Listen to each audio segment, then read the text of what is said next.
the center, you know, so that you have down pressure right in the middle rather than, you know, from one side or pulling straight down from there. Once you clip that front gate, the lasher will spin freely. Yeah. So that's your front gate. Back gate's back here. Not all lashers have a back gate.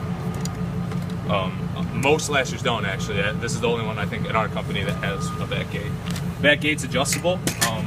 You can adjust it so your cable, depending on how big your cable package is, you can twist this to bring it up or down. I don't really mess with it all that much, but you can twist it to bring this arm up or down, and then you can also twist this to widen it or shorten it up, however you want. Coils, this one's kind of off a little bit because whenever we lash, we always lash with 2 wires, so we lash out of both sides of the lasher. Some people, we were just doing coax, and coax was in the rear easement. With coax, you only need a single lash, so you only lash from one side. So right now our lasher's a little uneven, like this coil you can see is significantly smaller. But we try to switch them out at the same time all the time.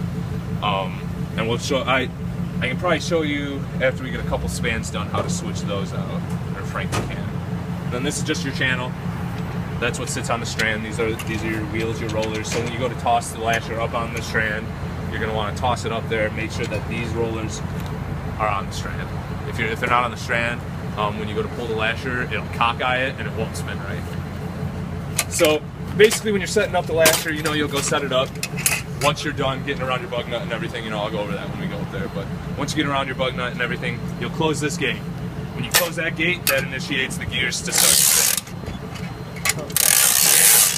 It'll keep spinning until you open that gate. So, say you come up to a drop or something, you know, that's when you have to open this up, you know, you have to drop your cable out for a second, toss it over the drop, or, you know, take the drop off of its span clamp.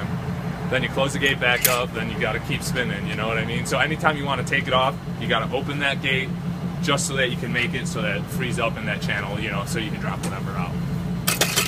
That's the basics of the lasher. This is like a 30-foot rope. That's what we try to use basically like on our day-to-day pulling. I wrote on that list, we have a 30-foot rope and then we also have like a 50-foot rope. This is our regular rope. If I need a rope, that's the one we go to. We have a valley rope, which is the 50-footer. And that's used for, not really out, we don't ever use it out here because it just makes it harder.